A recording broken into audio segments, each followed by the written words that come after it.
ધોરણ 10 ગણિત પ્રકરણ 10 વર્તુળ ધોરણ પણ 10 છે, પ્રકરણ પણ 10 છે. બસ ગયા વખતે આપણે સ્પર્શક વર્તુળને કેટલા બિંદુઓ પર દરેક બિંદુએ અસંખ્ય સ્પર્શક દોરી શકાય આ બધી વાતો કરી. સ્પર્શ વર્તુળના કેન્દ્રમાંથી સ્પર્શ બિંદુ દોરી ત્રિજ્યા સ્પર્શક રેખાને લંબ હોય છે અને સ્પર્શક બિંદુમાંથી પસાર થતી રેખા એ સ્પર્શક રેખાનો અભિલંબ કહેવામાં આવે છે એ વાત કરે છે. અને સ્પર્શક વિશેનો ખ્યાલ ગણિતશાસ્ત્રી ડેનિસે આપેલો છે, બરાબર છે. ડેનિસ ગણિતશાસ્ત્રી થોમસ ફિનકે 1883 ની અંદર એ વાત કરી હતી. આપણે પી કેન્દ્ર હોય 7 સેમી ત્રિજ્યા ધરાવતા 7 સેમી ત્રિજ્યા છે પી કેન્દ્ર છે ધરાવતા વર્તુળના બહારના બિંદુમાંથી આવેલા વર્તુળના સ્પર્શકને બી બિંદુએ છેદે છે. જો એ બી બરાબર 24 હોય તો પી એ શોધવાનું છે. બહુ સીધું સાદું સિમ્પલ છે બેટા. ઉદાહરણ જોઈ લો. શું કહે છે? વર્તુળનું કેન્દ્ર પી છે. વર્તુળના કેન્દ્ર પી માંથી દોરેલી રેખા બહારનું બિંદુ કયું છે કે છે પી એ છે અને એમાંથી દોરેલો સ્પર્શક વર્તુળને બી બિંદુ છે. તો પીબી વર્તુળને ત્રિજ્યા થઈ જશે અને આ તમને આપી દીધે 7 સેન્ટીમીટર આપી દીધેલો છે અને એબી તમને આપી દીધેલો છે. એબી નું જે માપ છે એ આપણને 24 સેન્ટીમીટર આપેલું છે. તો બસ તમારે આ દોરી દીધું ને બીજું તમારે કંઈ કરવાનું છે નહીં. હવે તમારે અહીંયા લખી દેવાનું કે ત્રિકોણ પીબી એમાં ખૂણો બી ની ઉપર આટલું કરતો એટલે તમને તરત ખબર છે કે ત્રિકોણ કાટકોણ ત્રિકોણ છે. કેવો ત્રિકોણ છે? કાટકોણ ત્રિકોણ છે. આખું લખવું હોય તો લખી દો ત્રિકોણ અને પછી લખી દો પાયથાગોરસના સિદ્ધાંત પ્રમાણે તો ખૂણો પહેલા કર્ણ આવે એટલે કર્ણ કોણ છે? કાટખૂણાની સામેની બાજુને હંમેશા ખૂણો કહેવાય, બરાબર છે.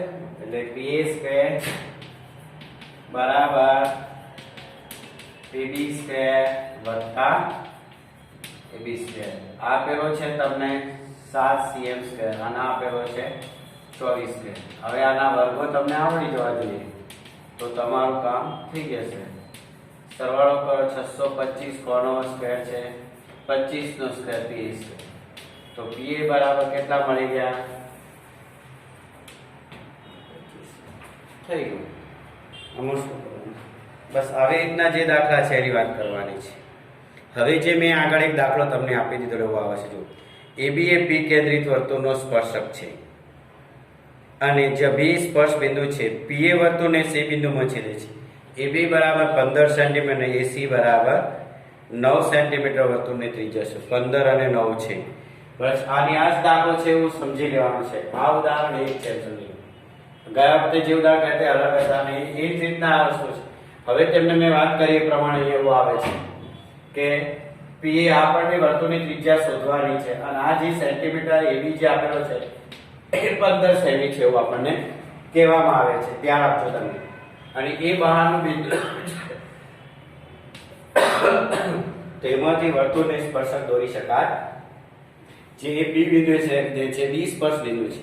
હવે તમને એવું કહેવામાં આવે છે કે પી માંથી પસાર થતી રેખા વર્તુળની સી બિંદુમાં છેદે છે અને એસી કે તમને ગમે તે એક માપ તમને આપી દીધેલો હોય છે. જેમાં કઈ ગ્રાફ વખતે પણ આપણે ઉદાહરણ તો તમને અહીંયા ખબર પડે છે કે પીસી અને પીએ વર્તુળની શું બને છે આ ત્રિજ્યાઓ. તો તમારે પહેલા શું શોધવું પડશે? તો પીએ શોધવું પડશે. તો પીસી વત્તા સીએ કરવું પડે કારણ કે શું કરવાનું? પી ડેશ સી ડેશ એ ત્રણેય સમરેખ છે. આવું લખવાથી તમને એટલો ખબર પડે છે કે ત્રણેય બિંદુ છે. હવે આનું માપ 5 છે, આનું માપ 9 છે. આ તમને પીએ મળી ગયું. આ સેન્ટીમીટર છે એટલે આખું માપ તમારી પાસે આવી ગયું.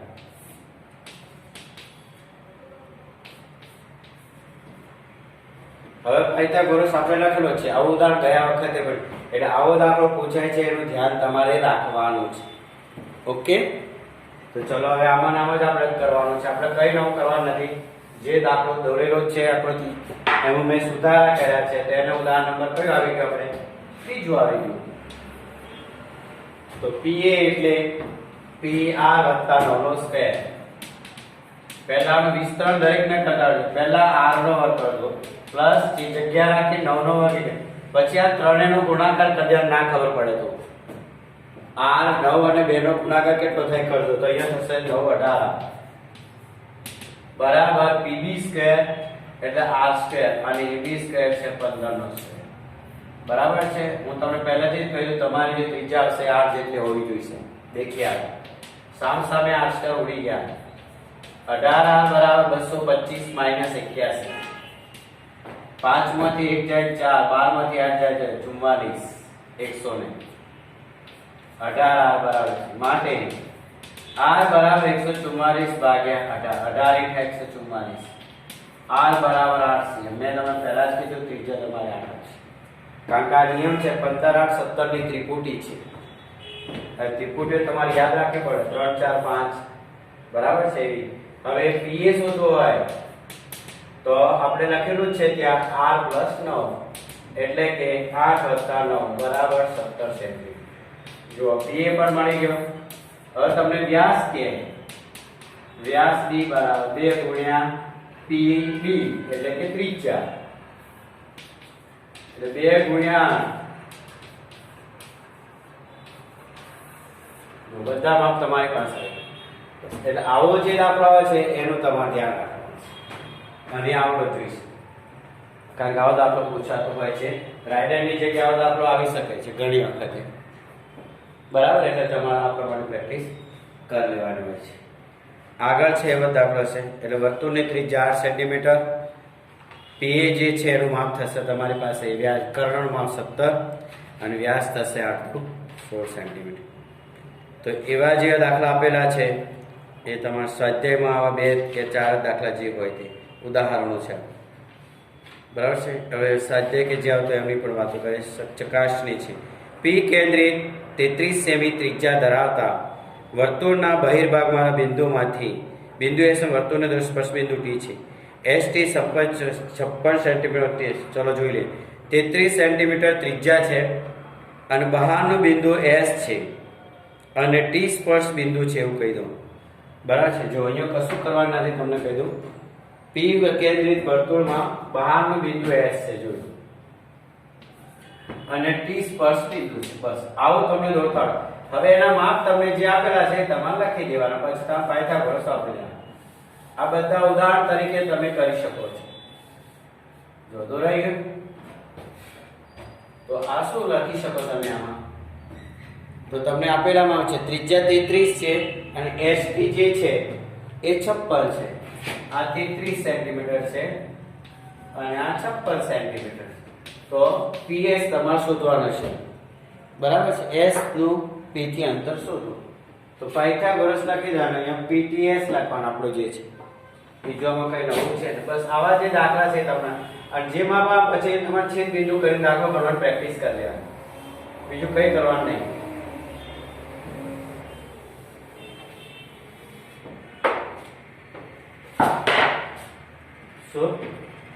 ત્રિકોણ એસપીટી માં ટી કેવું છે?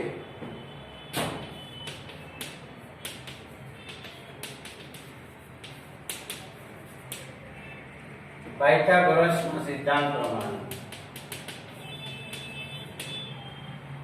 ps² કર્ણનો આ બાજુ રાખવાનો. તમને પછી જે રીતે યોગ્ય લાગ્યો 33 નો સ્ક્વેર વત્તા 56 નો સ્ક્વેર. આ બંનેના વર્ગો તમને આવડી જવા જોઈએ તો કામ થઈ જશે. બરાબર છે. તો આપણે કરી દઈએ 31 નો વર્ગ 961, 33 નો વર્ગ 11 કેટલો આવે છે? 33 ગુણ્યા 33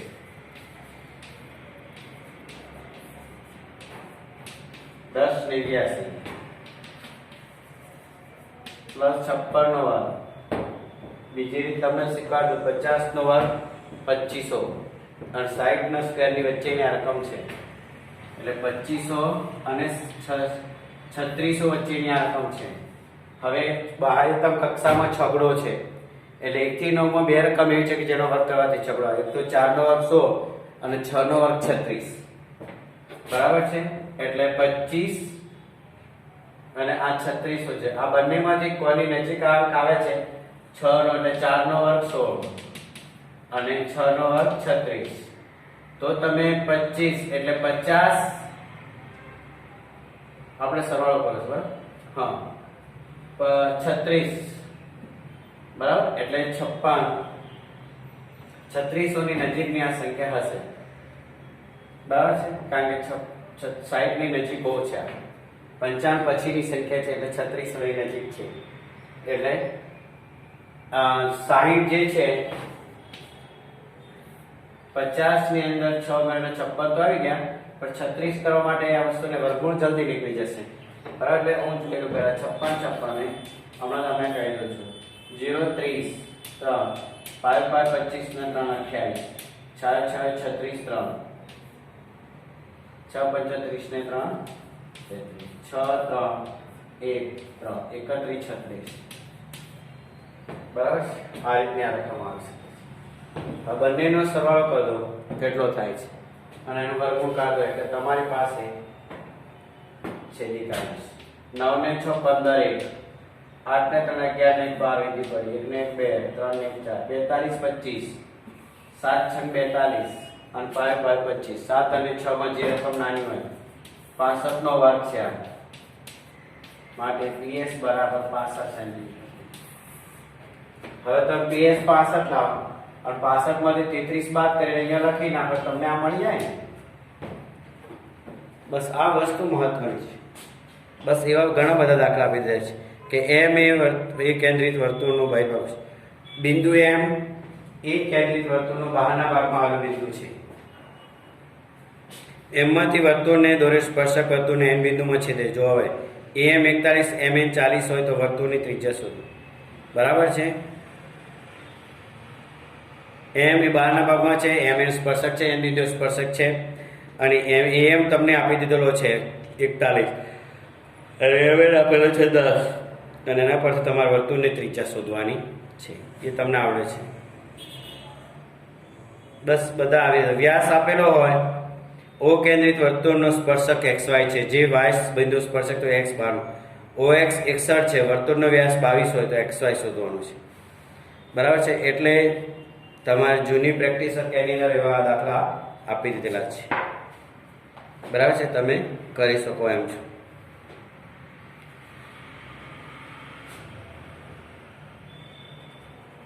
OX એટલે તમને કર્ણ આપી દીધેલો છે અને વ્યાસ 22 ના અડધા 11 61 નો વર્ગ કરો અને 11 નો 12 કરો. જે વધે એ તમારું ત્રિજ્યા આવી જશે XY. ચલો હવે કેટલીક વ્યાખ્યાઓ નવી આવે છે અને નવી વ્યાખ્યાઓને આધારે તમારું સ્વાધ્યાય પર ઘણા બધા ઉદાહરણ આવશે અને એ ઉદાહરણ આવ્યા પછી આપણે સ્વાધ્યાયમાં કેટલાક દાખલા હોય તો એનો આપણે વાતો કરીશું. નહીં તો રાઇડર જે આવતું હશે એ જોઈ લઈશું.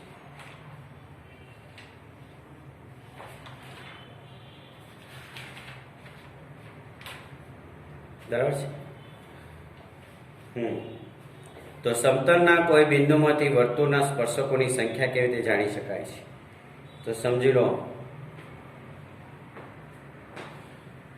વર્તુળના બંધારણમાં આવેલા બિંદુમાંથી કોઈ સ્પર્શક વર્તુળને દોરી ન શકાય. વર્તુળ પરના વર્તુળને માત્ર એક જ સ્પર્શક છે.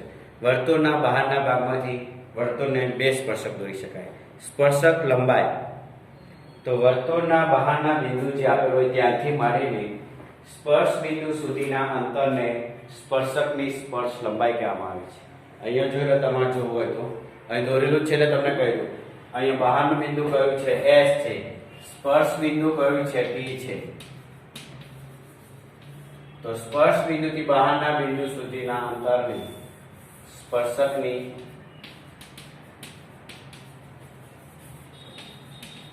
સ્પર્શ લંબાઈ કહેવામાં આવે છે. શું કહેવામાં આવે છે? સ્પર્શ લંબાઈ. અને સ્પર્શ લંબાઈ 56 સેન્ટીમીટર. બસ આટલું યાદ રાખો. બહારના ભાગમાંથી વર્તુળના બહારના ભાગમાંથી કોઈ સ્પર્શક વર્તુળને સ્પર્શે તો એ બિંદુથી બહારના બિંદુ સુધીના અંતરને સ્પર્શકની સ્પર્શ લંબાઈ કહેવામાં આવે છે. બરાબર છે. જો વર્તુળના બહારના ભાગમાં બે સ્પર્શક હોય, બહારના ભાગમાંથી જો વર્તુળને બે સ્પર્શક દોરી શકાતા હોય તો બંને સ્પર્શકોની સ્પર્શ લંબાઈ સમાન થઈ જાય છે. જો આ જ વસ્તુ મેં હમણાં થોડાક સમય પહેલા તમને વાત કરેલી. આ આકૃતિને હું થોડી બદલી નાખું. બદલું મતલબ મારે એવું કરવું છે કે બીજો સ્પર્શક દોરવો છે, બરાબર.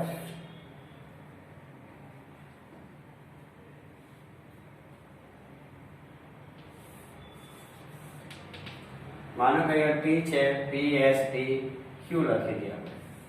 તો આ પર શું છે, પી ક્યુ અને પી ટી વર્તુળની ત્રિજ્યાઓ છે. તો આ બંને પણ 33 સેન્ટીમીટર છે. તો આ બંને સમાન હોય તો આ બંને પણ શું થઈ જાય, સમાન થઈ જાય. તો આ જો 56 સેન્ટીમીટર તો આ 56 સેન્ટીમીટર અને સમાન શોધવું હોય તમે શોધી શકો. પીએસ નો ઉપયોગ 65 નો ઉપયોગ કરજો અને આ શોધી કાઢો, તમને 56 મળશે જ, કારણ કે તમે 65 આ બાજુ મૂકવાના. 42 25 માંથી 1082 બાદ કરશો એટલે 31 36 56 નો સ્ક્વેર જ હશે, બરાબર.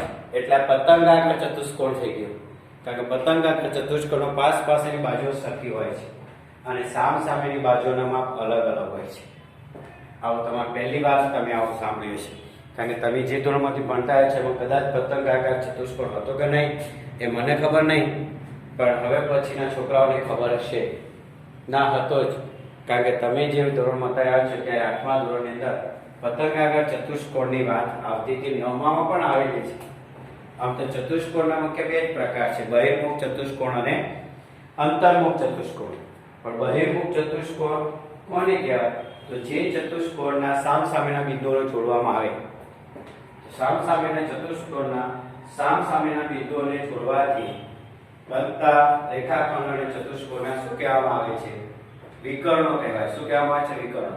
પણ જે ચતુષ્કોણના વિકર્ણો પરસ્પર છેદે એને બહિર્મુખ ચતુષ્કોણ કહેવામાં આવે છે, અને જે ચતુષ્કોણના વિકર્ણો પરસ્પર ન છેદે એ અંતર્મુખ ચતુષ્કોણ કહેવામાં આવે. પણ બહિર્મુખ ચતુષ્કોણમાં પ્રકારો છે, પેટા પ્રકારો: સમાંતર, સમબાજુ, લંબચોરસ, ચોરસ, સમલંબ, અને એક આ ચતુષ્કોણ છે પતંગાકાર ચતુષ્કોણ, બરાબર છે. તમે ભણો છો પતંગાકાર ચતુષ્કોણમાં પાસેની બાજુનું માપ સરખા, સામસામેની બાજુનું માપ અલગ અલગ. જ્યારે અત્યાર સુધીમાં તો આપણે એવું ભણેલા છીએ કે સામસામેની બાજુનું માપ સરખા અથવા બધી બાજુનું માપ સરખા હોય છે, બરાબર છે. એવું હોય છે. એટલે આમાં વિકર્ણો જે છે એ કાટખૂણે છેદે છે. વિકર્ણો પરસ્પર એકબીજાના લંબ દ્વિભાજક છે. તમારે જોઈ લો, જો હું પીક્યુ દોર દઉં, પીટી અને આ પીટી, તો અહીંયા 90 અંશનો કોણ, એટલે પતંગાકાર ચતુષ્કોણના વિકર્ણો લંબ એકબીજાના પરસ્પર લંબ દ્વિભાજકો છે એવું લખી દેવાનું. પતંગાકાર ચતુષ્કોણના વિકર્ણો પરસ્પર લંબ દ્વિભાજકો છે. ઓકે, એટલે આ જે હતા એટલે બહારના બિંદુમાંથી વર્તુળ બેસ. બીજી એક વાત કરીએ, આ ટી સ્પર્શ બિંદુ છે તો ક્યુ પણ સ્પર્શ બિંદુ થઈ જાય. તો ટીએસ સ્પર્શકની સ્પર્શ લંબાવે તો ક્યુએસ પણ સ્પર્શક બને. તો આ 56 તો આ પણ 56 છે. આપણે રચનાઓમાં વસ્તુ ભણી દેવા છે. વર્તુળના બહારના બિંદુમાંથી વર્તુળને કેટલા સ્પર્શકો દોરી શકાય, બરાબર. પછી કીધું રચનાના મુદ્દા લખો. ત્યારે આપણે લખતા હતા કે વર્તુળના બહારના બિંદુમાંથી વર્તુળને 2 સ્પર્શક દોરી શકાય છે. કેટલા સ્પર્શક દોરી શકાય છે? 2 સ્પર્શક દોરી શકાય છે, એવી આપણે વાત કરીએ, બરાબર. એટલે આવું છે. હવે આગળનો પ્રશ્ન છે, વર્તુળની બહારના બિંદુમાં દોરેલા લંબાઈ સમાન હોય છે, એ તમને કહી દીધું અત્યારે. અને ખૂણાઓ જે છે આરોક્યુ,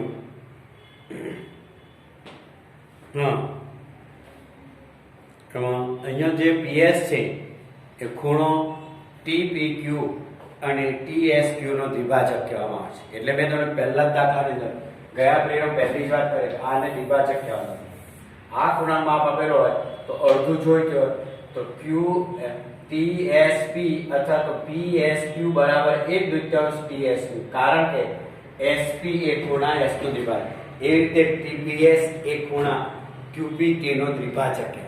દ્વિભાજક હોય એટલે એ ખૂણાના 2 સરખા, લંબ દ્વિભાજક નથી બોલતા આપણે, ખૂણાના 2 સરખા ભાગ કરે છે એટલે એને માત્ર દ્વિભાજક કહેવાનું છે. આપણે પ્રકરણ 6 માં ભણી ગયેલા છે. સમકેન્દ્રીય વર્તુળો કોને કહેવામાં આવે છે? 2 સ્પર્શકો દ્વારા બનતા ખૂણાના દ્વિભાજક પર આવેલા હોય છે. દોરેલા અહીંયા જે કોઈ પણ બિંદુમાંથી દોરેલા સ્પર્શકો એ ખૂણાના દ્વિભાજક પર આવેલા હોય છે, બરાબર. આગળ સમકેન્દ્રીય વર્તુળો કોને કહેવાય? તો જે વર્તુળનું કેન્દ્ર એક જ હોય પણ જેની ત્રિજ્યાઓ કેવી હોય છે, બે, એક જ સમતલમાં આવેલા સમતલ શબ્દ જોઈશે.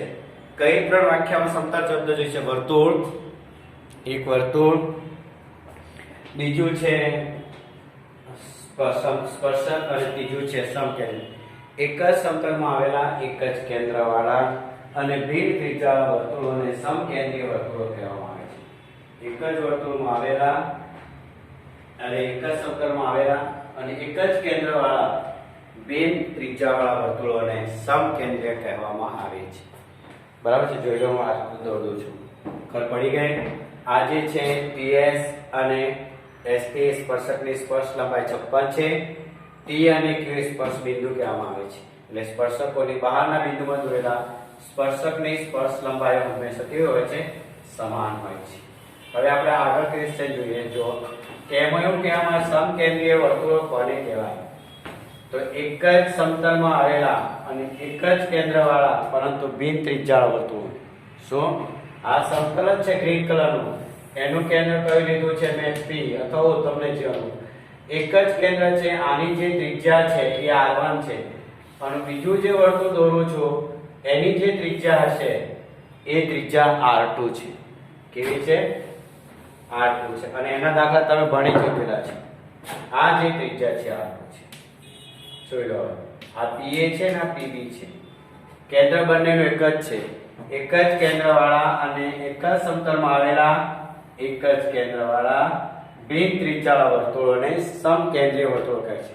અને આવો દાખલો તમે ગઈસાલ કરીને આવેલા છો કે તમે જ્યારે અહીંથી આમ દોરો છો, આવું દોરતા હતા ગઈસાલ, બરાબર છે? આ બે બિંદુ છે, અહીંયા XY લઉં છું, આ M છે અને તમે આ જે આમ દોરો છો એ બીજા વર્તુળની ત્રિજ્યા થઈ ગયા. આ નાના વર્તુળ છે તો આ પાયથાગોરસ પ્રમાણ તમને મોટા વર્તુળની જે સ્પર્શક છે એની સ્પર્શક લંબાઈ અથવા તો વર્તુળના સ્પર્શકની સ્પર્શ લંબાઈ શું તમારે xy લો એટલે આ સુધી કરો અને ડબલ કરો એટલે xy. અથવા જીવાનું માપ શોધો. નાના વર્તુળનો સ્પર્શક જે છે એની સ્પર્શ લંબાઈ શોધો અથવા તો સ્પર્શકનું માપ શોધો જીવા. એવા દાખલા પણ તમારા છે. બે વર્તુળોના છેદ માટે ઘણી બધી વાતો કરવી પડશે તમારે. બરાબર છે? તો સમતલમાં આપેલા બે વર્તુળની ત્રિજ્યા R1 R2 હોય તો બે વર્તુળના છેદ માટે 3 પરિસ્થિતિ છે અને 5 શક્યતાઓ છે. પરિસ્થિતિ 3 છે, શક્યતાઓ 5 છે.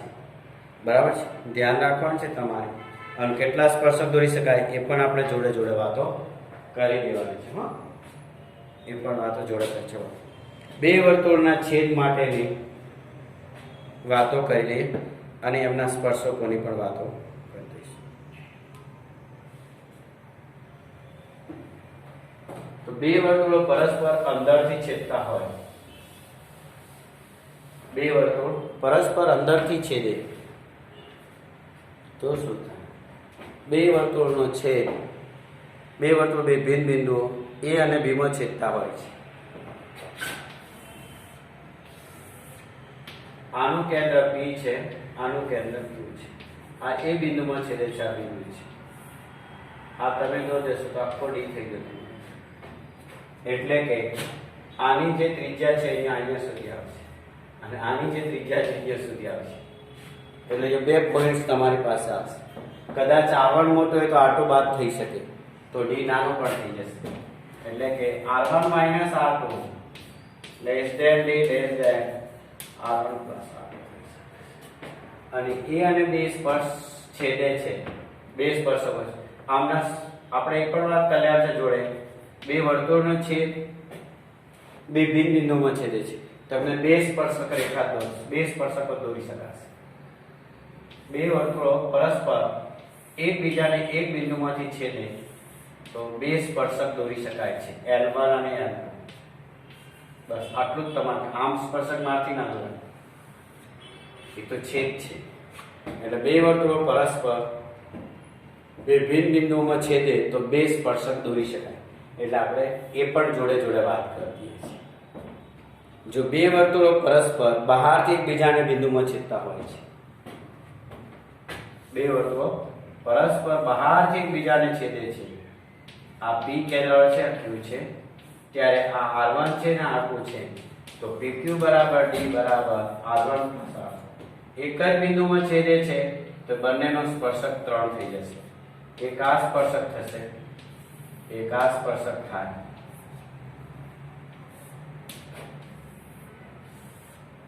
બરાબર છે. અને ત્રીજી રેખા આવી છે L1 L2. જો બંને સ્પર્શક રેખાઓ, બંને સ્પર્શક વર્તુળો પરસ્પર બે બિંદુમાં છેદે તો બે સ્પર્શક, બે વર્તુળો પરસ્પર બહારથી એકબીજાને છેદે એક બિંદુમાં તો 3 સ્પર્શક દોરી શકાય છે. એટલે આપણે સ્પર્શકની પણ જોડે જોડે વાતો કરી દઈશું. એટલે D બરાબર આરણ છે P બિંદુ આ પરથી પસાર થાય છે, સ્પર્શકો પસાર થાય બરાબર છે P બિંદુમાંથી. હવે D કે બંને વર્તુળો પરસ્પર અંદરથી એકબીજાને સ્પર્શેલા છે ત્યારે શું થશે? આ બહુ સરસ વસ્તુ કરેલી છે. બસ આ ત્રીજી વસ્તુ તમને બહુ મસ્ત આવી જશે. આ એક વર્તુળ દોરવાનું, એની અંદર બીજું વર્તુળ. જો આની ત્રિજ્યા તમારે નાના વર્તુળ નાની બતાવવાની છે, જેનું કેન્દ્ર આપણે Q કહી દઈએ. ચલો આ R2 છે અને અહીંયાથી આ આવશે P હશે જ્યાં, તો તમારો જે D શોધવાનો છે એ માનાંકમાં આવશે. જે નાની કે મોટી એ બાદ આવે છે ત્યારે એને એક જ સ્પર્શક દોરી શકાય છે, કારણ કે એક જ બિંદુમાં છેદતો અને એક જ સ્પર્શક દોરી શકાય. જો બે વર્તુળો પરસ્પર બહારથી એક બિંદુમાં છેદે, બહારથી બે વર્તુળો પરસ્પર એક બિંદુ બહારથી પરસ્પર એક બિંદુમાં છેદે તો 3 સ્પર્શક દોરી શકાય છે.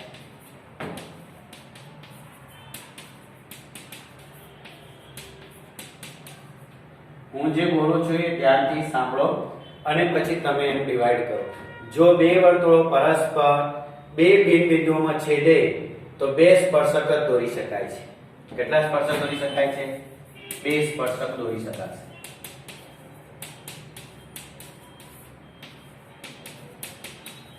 અને જો બંને વર્તુળો પરસ્પર બહારથી બંને એકબીજાને એક જ બિંદુમાં છેદે તો 3 સ્પર્શક દોરશે. અને બંને વર્તુળો પરસ્પર અંદરથી એક જ બિંદુમાં છેદે તો એક જ સ્પર્શક દોરી શકાય છે.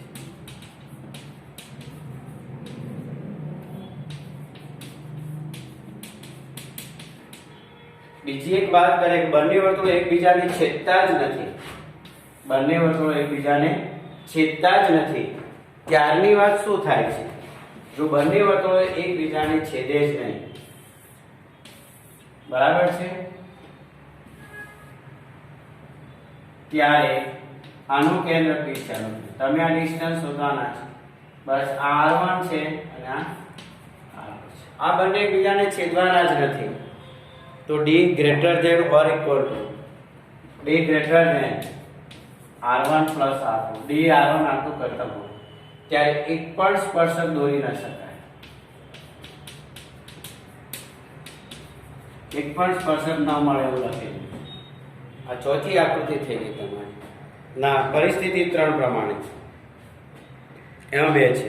અને જો બંને વર્તુળો પરસ્પર અંદરથી પણ ના છેદે તો D નું મૂલ્ય, આ બહુ મસ્ત વાક્ય આવે છે, બીજા વર્તુળના બહારના ભાગમાં હોય છે. અને જો બે વર્તુળો પરસ્પર છેદતા નથી પણ એકબીજાની અંદર હોય છે ત્યારે પણ સ્પર્શક નથી દોરી શકાતું એવું તમને કીધેલું છે. અને બે વર્તુળના સામાન્ય સ્પર્શકો 2 છેદતા 2, બે વર્તુળો ન છેદે ત્યારે આમાં સ્પર્શક દોરી શકાય છે, આમાં સ્પર્શક દોરી શકાય. 2 સ્પર્શક મળશે બે, આમાં આમ દોરવાનું છે.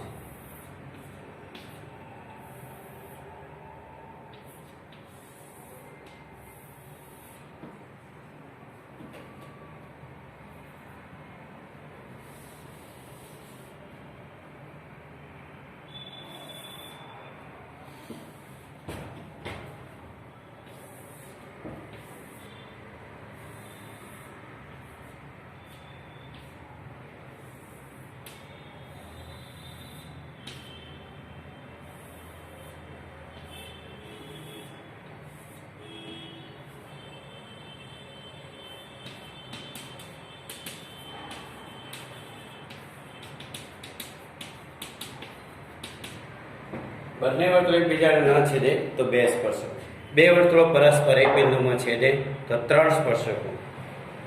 બરાબર છે? એમ એક જ બધા પણ હું તમને 3 કહીશ. બરાબર છે? આ સ્પર્શકોની વાત થઈ ગઈ. હવે એવા વાક્યો જે છે બધી વ્યાખ્યાઓ તમારે પાછળ આપી દીધેલી છે. આમાં 3 સ્પર્શક આવશે બેટા. હજુ એક તો રહ્યો છે આપણે 4.